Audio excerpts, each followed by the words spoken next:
The water's icy grip clawed at Katherine Fletcher's dress, pulling her deeper into the swift current of Willow Creek. She didn't fight it. After everything she'd lost, the cold embrace felt like mercy until strong arms plunged into the water and yanked her back toward life. Wyoming Territory, 1878. Katherine had never imagined her life would end in a creek on the outskirts of Pine Ridge. 2 weeks earlier, she'd been Katherine Fletcher, respectable schoolteacher and daughter of a prominent Boston lawyer. Now she was Katherine Fletcher, widow, with nothing but a trunk of belongings and grief too heavy to bear. The stagecoach had delivered her to Pine Ridge just as the afternoon sun began its descent behind the jagged peaks of the distant mountains. Katherine had stood in the dusty Main Street, clutching her travel documents, her wedding band feeling like a shackle on her finger. "Miss, you need a place to stay." The stagecoach driver had set her trunk beside her. Yes, the letter said accommodations would be arranged. But no one had been waiting. No welcoming committee for the new schoolteacher. No husband to greet his mail-order bride. 2 hours of inquiries had revealed the devastating truth. Richard Blackburn, her intended, had been killed 3 days earlier in a mining accident. The telegram notifying Boston hadn't reached them before her departure. The modest boarding house had taken her in. Mrs. Holloway, the owner, had offered sympathetic clucks and free lodging for a night, but Katherine knew charity wouldn't extend much further. With no money to return east and no position awaiting her, the school had already hired someone else. When Richard's death delayed her arrival, Katherine had wandered to the creek, her mind fracturing under the weight of her circumstances. That was where she'd made her decision. Where she'd walked into the cold water, letting her heavy skirts pull her down. Where fate, it seemed, had other plans. "What in tarnation do you think you're doing?" The voice was deep, ragged with exertion as strong hands gripped her sodden form, dragging her toward the bank. Katherine struggled weakly against her rescuer, but her water-logged clothes and exhaustion made her efforts futile. When they reached the creek's edge, she collapsed onto the muddy bank, coughing up water as the man kneeled beside her. "Let me die," she whispered, not looking up. "Please." "Not on my watch, madam." His voice was softer now, tinged with concern rather than anger. "Whatever's haunting you, it ain't worth this." Katherine finally raised her eyes to see her unwanted savior. He was younger than she'd expected, perhaps 28 or 29, with sun-bronzed skin and eyes the color of a summer storm. His clothes were dusty and worn the practical attire of a working cowboy, not the fancy trappings of a town dandy. "You don't understand," Katherine said, wrapping her arms around herself as she shivered. The cowboy removed his duster and draped it over her shoulders. "Maybe not, but I understand enough to know the good Lord don't take kindly to folks throwing away what he's given them." He studied her face. "You're that Eastern lady, aren't you? The one who came for Blackburn?" Katherine nodded, too exhausted to question how he knew. "I'm Finn Sullivan," he said, settling beside her. "I work at the Crescent Moon Ranch outside town." He looked at her with surprising gentleness for such a rugged man. "News travels fast in Pine Ridge. Heard about your situation at the saloon earlier." "Then you understand why there's nothing left for me here," Katherine said, her voice hollow. Finn shook his head. "No, madam, I don't. What I understand is you've had a terrible shock. But throwing yourself into Willow Creek isn't the answer." "What is the answer then?" Katherine asked bitterly. "I have no money, no prospects, no place to go." Finn was quiet for a long moment. When he spoke, his words stole what little breath she had left. "Let me carry the pain." Katherine stared at him. "What? My ma used to say that to me when things got hard," Finn explained, his gaze steady. "She'd say, son, you don't have to carry your burdens alone, so that's what I'm offering you. Let me help." "You don't even know me," Katherine protested. "I know you're a person who's hurting," Finn replied. "And I know Pine Ridge could still use a teacher. The mining company school lost theirs last month.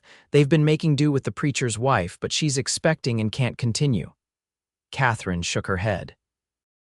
"The town clerk told me the position was filled. Town school, maybe. Company school's different, out at the mining camp." He stood, extending his hand to help her up. "Come on, Mrs. Holloway will have dry clothes, and tomorrow we can talk to Mr. Jennings at the mining office." Reluctantly, Katherine took his hand and allowed him to pull her to her feet. Her legs trembled beneath her sodden skirts. "Why would you help me?" she asked. Something flickered in Finn's eyes, a shadow of old pain. "Because someone once pulled me back from the edge too." He bent to retrieve his hat, which had fallen during the rescue. "Besides, those children need learning, and from your fancy way of talking, I reckon you've got plenty to teach." As they walked back toward town, Catherine's water-logged shoes squelching with each step, she wondered if she was making another mistake by trusting this stranger. But what choice did she have? The mining company's schoolhouse was a simple wooden structure at the edge of the workers' settlement, 2 miles from Pine Ridge proper. Katherine stood before her new classroom, surveying the rough-hewn desks and the small wood stove in the corner. After a night of fitful sleep at the boarding house and a morning meeting with Mr. Jennings, she had secured the teaching position and modest lodgings in a small cabin behind the schoolhouse. "It ain't much," Finn said, setting down the last of her belongings. He had insisted on helping her move and getting the schoolhouse ready for Monday's lessons. "But it's clean, and Mrs. Jennings put in fresh linens." Katherine ran her hand over one of the student desks. "It's more than I expected yesterday." "Yesterday you weren't thinking straight," Finn replied, his tone matter-of-fact rather than judgmental. He began stoking the stove to warm the chilly room. Katherine watched him work, still uncertain why this cowboy had taken it upon himself to be her guardian. "Don't you have duties at your ranch?" Finn nodded. "I do, but Mr. Carson, he owns the Crescent Moon, gave me a couple days, said it was Christian charity." A wry smile touched his lips. "Though I suspect he was just glad to have me out from underfoot. Spring roundup finished last week, and I've been restless." "Well, I appreciate your help, but I don't want to keep you from your work," Katherine said, attempting to regain some independence. Finn straightened, brushing dust from his hands. "Truth is, Miss Fletcher, I'm worried about leaving you alone," Katherine stiffened.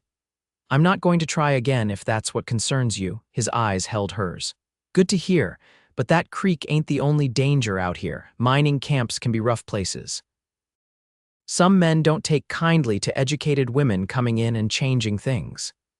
"I'm teaching children their letters and numbers, not leading a revolution," Katherine replied, though his concern touched something within her. "Even so." Finn gestured toward a small revolver he'd placed on her desk earlier. "You know how to use that?" Katherine eyed the weapon with apprehension. "I've never fired a gun in my life." "Then that's your first lesson." Finn picked up the revolver and checked that it was unloaded. Out here, a woman on her own needs protection. Over the next hour, Finn patiently showed Katherine how to load, aim, and fire the small revolver. They used cans placed on a fence post behind the schoolhouse as targets, and though her first attempts sent dust flying nowhere near the targets, by the end of the lesson, she had managed to hit one can, sending it spinning into the air. "Not bad," Finn said with approval. "Practice every day. Just knowing you're armed will keep most trouble at bay." "Thank you," Katherine said, carefully placing the weapon in her apron pocket. She hesitated, then asked, "Why are you really helping me, Mr. Sullivan?" Finn's expression grew distant. 5 years ago, my sister found herself in a situation not unlike yours. New place, no money, no prospects." His jaw tightened. "No one helped her. Found her the next morning in the hayloft of the livery stable. She'd hanged herself with a piece of rope." Katherine's hand flew to her mouth. "I'm so sorry." "So am I." Finn turned to face her fully. "When I pulled you from that creek, I made a promise to myself that I wouldn't fail you like I failed her." "You didn't fail me," Katherine said softly. "You saved me." "That was just the beginning," Finn replied. "Saving someone means more than just stopping them from dying. It means giving them reason to live." The sincerity in his eyes made Katherine look away. "I should prepare for tomorrow's lessons." Finn nodded, accepting her change of subject. "I'll come by after work tomorrow. Make sure everything's all right." As he mounted his horse to leave, Katherine called out, "Mr. Sullivan." He turned in the saddle. "Miss Fletcher, thank you for carrying some of the pain." A small smile touched his lips. "My pleasure, madam." The days that followed settled into an unexpected rhythm. Katherine taught the miners' children during the day, 22 pupils ranging from 6 to 16 years of age. Some were eager learners, others came only because their parents insisted. but all seemed hungry for attention and knowledge, something Katherine could provide in abundance. Finn appeared like clockwork each evening after his ranch duties, sometimes bringing fresh game for her supper, other times simply checking that her stove had enough wood or that no troublemakers from the mining camp had bothered her. Their conversations grew longer, extending from practical matters to personal histories. She learned he'd come west after the war between the states, where he'd fought for the Union despite being only 17 when he joined. He'd drifted through cattle drives and ranch work, finally settling at the Crescent Moon 3 years prior. His knowledge of the land and people of Wyoming Territory seemed limitless to Katherine's Eastern sensibilities. In turn, she told him about her life in Boston, her father's legal practice, her mother's early death, and her decision to become a teacher rather than marry the banker's son her father had selected. She spoke little of her agreement to marry Richard Blackburn, partly because the wound was still fresh, but mainly because it felt disloyal to discuss one man while increasingly thinking of another. One Friday evening, nearly 3 weeks after her arrival, Finn appeared at her door with an unusual request. "There's a social tomorrow night in town," he said, removing his hat as he stood in her doorway. "Thought you might like to attend, meet some of the townsfolk beyond the mining families." Katherine hesitated. "I'm not sure I'm ready for socializing. Been keeping to yourself too much," Finn replied. "Not healthy. Besides, the ladies' auxiliary is organizing it to raise money for books for the town school. Figure they might extend some of that generosity to the mining camp school if they meet its teacher." It was a practical argument that Katherine couldn't refute. "Very well, though I have nothing suitable to wear for a social." Finn's eyes crinkled at the corners. "You look fine as cream gravy in whatever you wear, Miss Fletcher." The compliment brought unexpected warmth to Katherine's cheeks. "That's hardly appropriate, Mr. Sullivan." "Probably not," he agreed, not looking the least repentant. "I'll collect you at 6 tomorrow." The social was held in the town hall, a surprisingly elegant building for a frontier settlement. Lanterns hung from the rafters, casting a warm glow over the assembled townspeople. A small band played in the corner, and tables laden with food lined one wall. Katherine felt acutely aware of her simple blue dress, refashioned from one of her teaching gowns as she entered on Finn's arm. He had arrived in clean clothes, his hair slicked back with water, looking more respectable than she'd ever seen him. "Miss Fletcher, Mrs." Holloway hurried over, her round face beaming. "So good to see you out and about, and with Mr. Sullivan no less." Her eyes darted between them speculatively. "Mrs. Holloway is the town's leading purveyor of gossip," Finn murmured in Katherine's ear as the older woman turned to greet other arrivals. "Then we've just given her quite a morsel, haven't we?" Katherine replied, suddenly conscious of how their appearance together might be interpreted.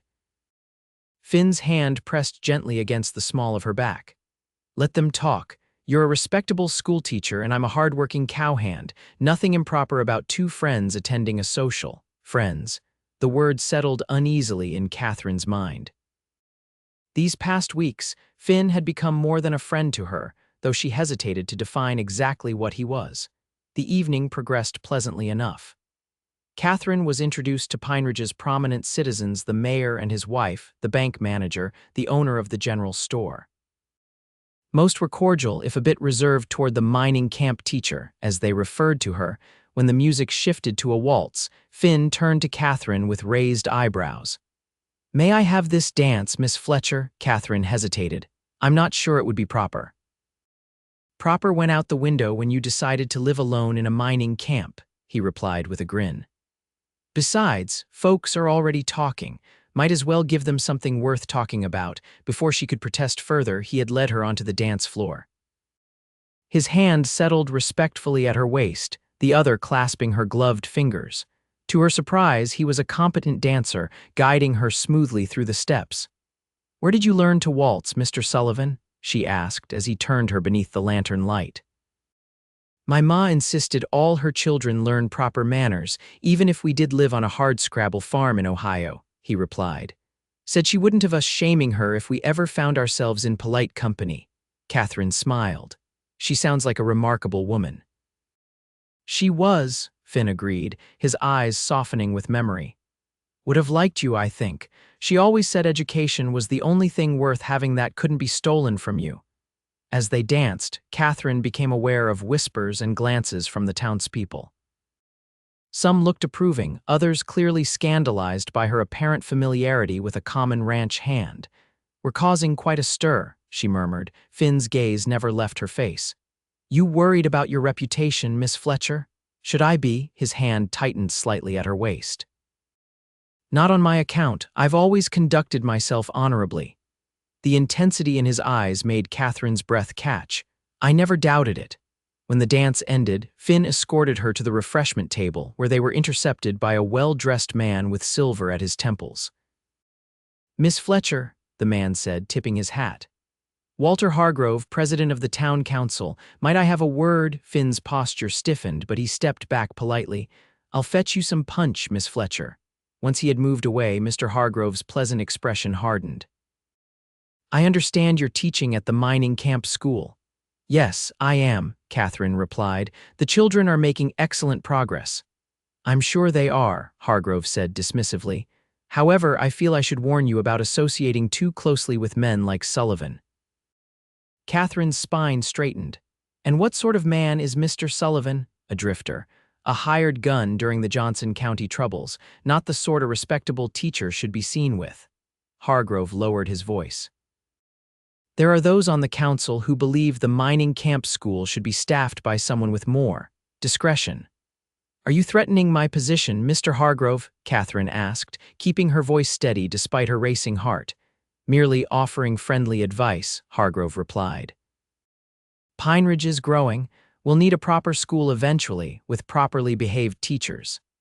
Finn returned with 2 cups of punch, his expression carefully neutral, though Katherine suspected he'd overheard at least part of the conversation.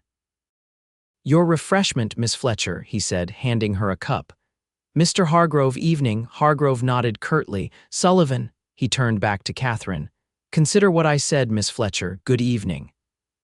As he walked away, Katherine's hand trembled, causing punch to slosh over the rim of her cup.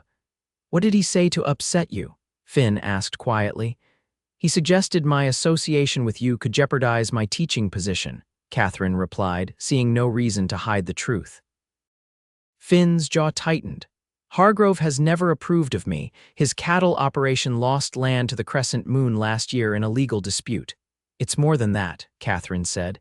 He mentioned something about hired guns in Johnson County. A muscle worked in Finn's cheek. That was a long time ago, before I came to the Crescent Moon. So it's true, Katherine asked, her voice barely above a whisper. Finn met her gaze unflinchingly. I've done things I'm not proud of, Katherine, never claimed otherwise. But I've never shot a man who wasn't trying to shoot me first, and I've never broken the law. He set down his untouched punch. Perhaps I should take you home now. The ride back to the mining camp was silent, the spring night cool around them. When they reached her cabin, Finn helped her down from the wagon but made no move to escort her to the door. Thank you for the evening, Mr. Sullivan, Katherine said formally. Finn nodded, his expression unreadable in the moonlight. Miss Fletcher. He hesitated, then added, if my presence in your life is causing difficulties, I'll understand if you prefer I stay away. Katherine knew the sensible answer was to agree. Her position was precarious, her reputation all she had. But the thought of not seeing Finn's steady presence each evening made her chest ache. Mr. Hargrove doesn't dictate who I may associate with, she said firmly, unless you wish to discontinue our friendship.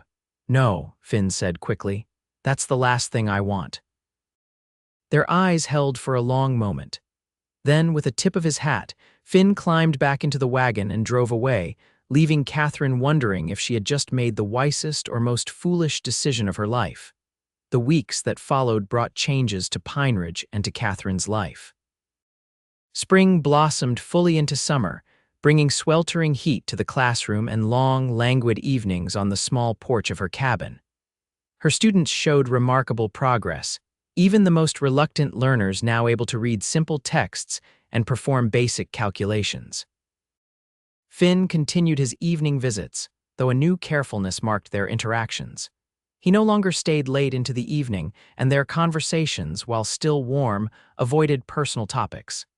Katherine found herself missing their earlier ease but understood his caution. The mining camp, for all its roughness, operated on a strict moral code where single women were concerned.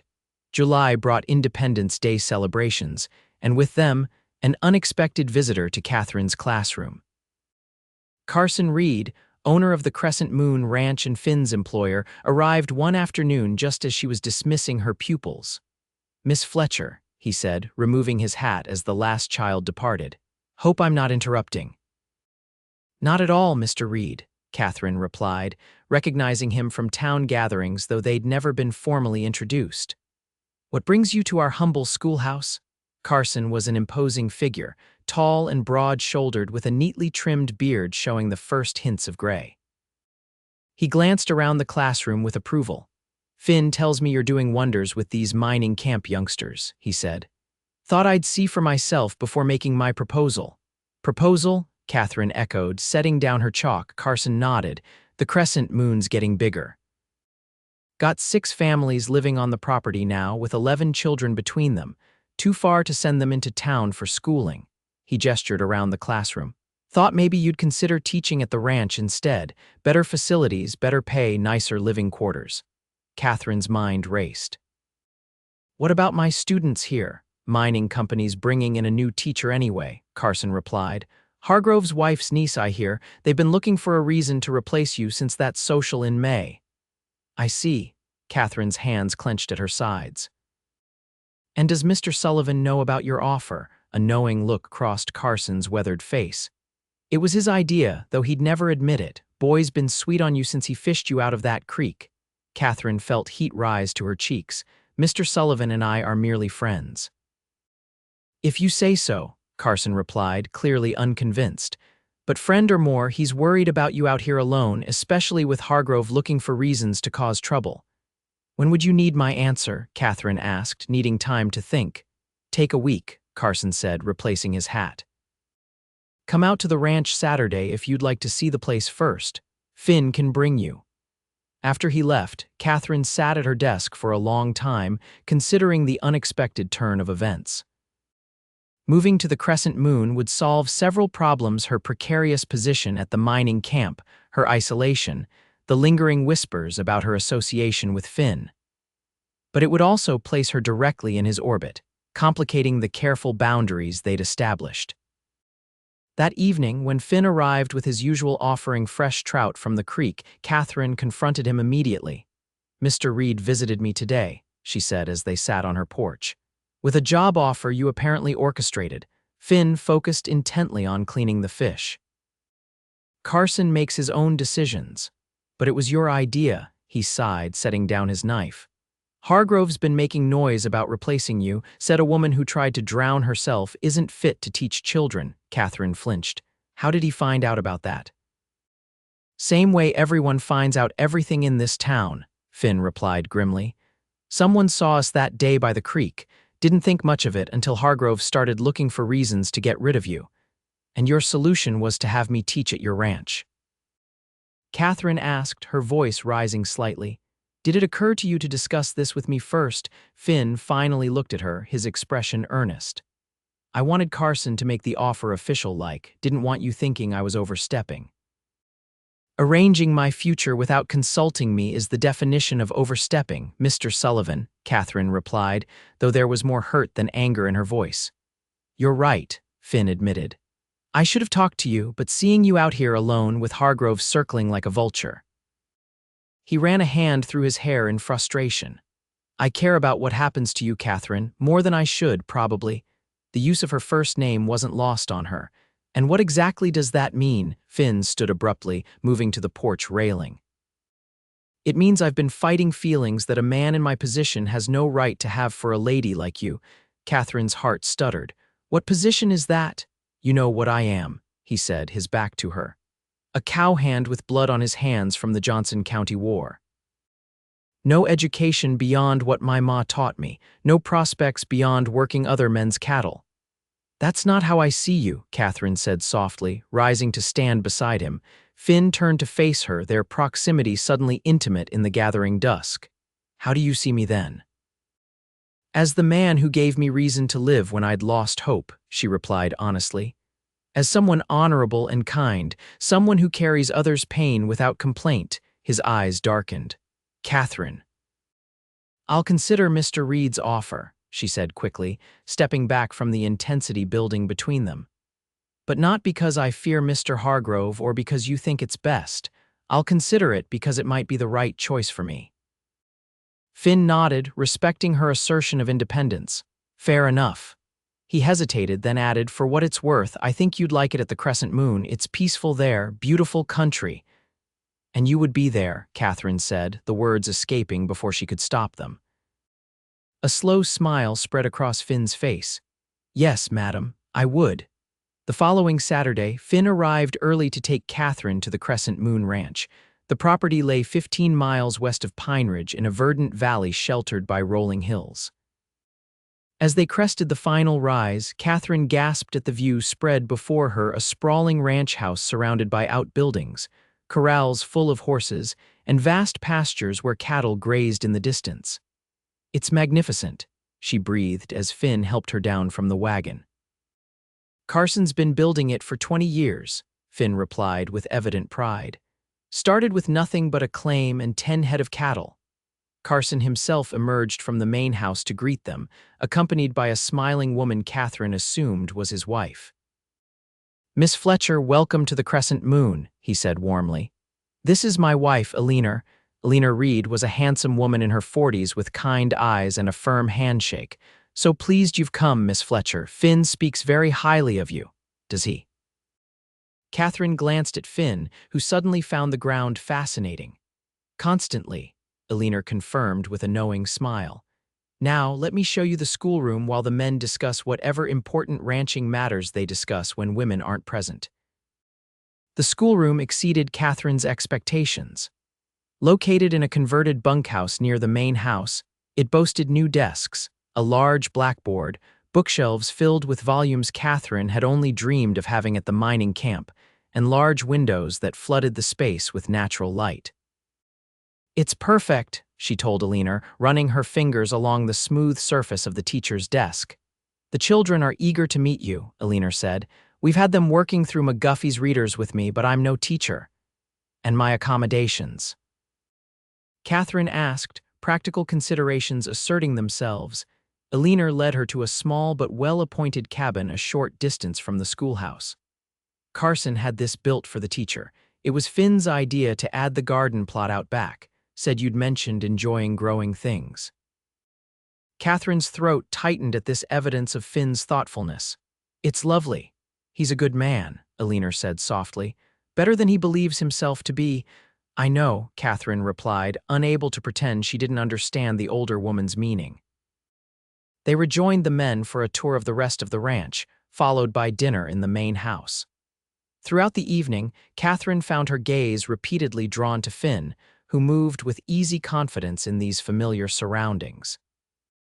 Here, away from town and its judgments, he seemed more relaxed, laughing readily with Carson and treating the ranch hands who joined them for the meal with genuine camaraderie. As dusk approached, Finn offered to show Katherine the view from a nearby ridge before they returned to town. Carson and Eleanor exchanged knowing glances but made no comment as the pair set off. The ridge overlooked the entire valley, the ranch buildings now miniature in the distance. The setting sun painted the landscape in hues of gold and crimson, casting long shadows across the grasslands. "What do you think?" Finn asked as they stood side by side. "About the ranch, it's everything you described," Katherine replied. "The position seems ideal." Finn turned to face her. "And will you take it?" Katherine met his gaze steadily. "I believe I will." Relief washed over his features. "I'm glad. Are you?" she asked softly. Even knowing what it might mean, his expression grew serious. "What do you think it means, Katherine?" "It means seeing each other every day," she replied. "It means the careful distance we've maintained these past weeks will be harder to preserve." Finn stepped closer. "What if I don't want to preserve it anymore?" Katherine's heart hammered in her chest. "What are you saying?" "I'm saying that pulling you from that creek was the best thing I ever did," Finn answered, his voice rough with emotion. I'm saying that these months of knowing you have changed me, and I'm saying that if you come to the crescent moon, I won't be able to pretend I'm just being neighborly anymore. Katherine swallowed hard. Finn, I know I'm not what your father would have chosen for you, he continued. I know I'm not educated or refined, but I swear to you, Katherine Fletcher, no man will ever love you more truly than I do. The declaration hung in the air between them, bold and irrevocable. Love, Katherine whispered. Finn nodded, determination in every line of his face. Love. The kind that makes a man want to be better than he is. The kind that would make me carry your pain forever if it meant you never had to feel it again. Tears welled in Katherine's eyes. You've been carrying it since the day we met. And I'd do it for the rest of my life if you'd let me, he replied, gently taking her hands in his. Katherine looked down at their joined hands, his tanned and calloused from years of ranch work, hers pale and ink-stained from teaching. Different worlds, different paths converging in this moment. I was engaged to marry a man I'd never met, she said quietly. I came west prepared to build a life with a stranger because I thought that was all I could hope for, and then I lost even that small hope. She raised her eyes to his. But you gave me something better. You gave me a reason to live, yes, but more than that, you gave me a reason to feel again. Finn's hands tightened on hers. Does that mean? It means I love you too, Katherine said, the words both frightening and liberating. It means I want to come to the crescent moon and teach those children. And it means I want to see where this path leads us. Finn Sullivan, wherever that may be. With reverent slowness, Finn raised one hand to cup her cheek. May I kiss you, Miss Fletcher? Katherine smiled through her tears. I believe that would be appropriate, Mr. Sullivan. Their first kiss was gentle, a tentative exploration that quickly deepened into something more profound. When they finally parted, both breathless, the sun had dipped below the horizon, leaving them in the gathering twilight. We should return, Katherine said reluctantly.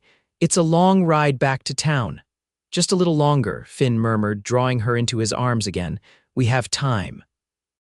2 months later, on a crisp September morning, Katherine stood in the schoolroom of the Crescent Moon Ranch, watching her 11 students bend over their slates. Through the window, she could see Finn in the corral, working with a young colt. As if sensing her gaze, he looked up, tipping his hat with a smile that still made her heart skip. The gold band on her finger caught the sunlight, a constant reminder of the simple ceremony they'd shared 3 weeks earlier, with Carson and Alina standing as witnesses and the ranch hands tossing their hats in celebration. Life at the Crescent Moon wasn't always easy. There were still those in town who whispered about the schoolteacher who'd tried to drown herself and the former hired gun she'd married. There were nights when Katherine woke to find Finn sitting on the porch, haunted by memories of past violence. There were days when she missed the comforts and culture of Boston with an ache that felt physical. But there was also love deep and abiding. There was purpose in teaching children who hungered for knowledge. There was beauty in the vast Wyoming skies and the changing seasons across the valley. And there was Finn, who had pulled her from the creek that day and kept his promise to carry her pain. Who had taught her that sometimes salvation came in unexpected forms. Who had shown her that even in the wild terrain of Wyoming Territory, 2 broken souls could find healing in each other's arms. As the lesson concluded and the children filed out for their midday meal, Finn appeared in the doorway, his expression tender. "How are the young scholars today, Mrs. Sullivan?" he asked, crossing the room to kiss her cheek. "Progressing admirably, Mr. Sullivan," she replied, leaning into his embrace. "Though Jimmy Carson is still struggling with his multiplication tables. He'll get there," Finn said confidently. "With you teaching him, how could he not?" Katherine smiled, thinking of how far she had come from that desperate woman in the creek. "I had a good teacher myself," she said softly, "someone who taught me that pain doesn't last forever." Finn's arms tightened around her. "And love." Katherine turned in his embrace, rising on tiptoe to press her lips to his. "Love endures, always."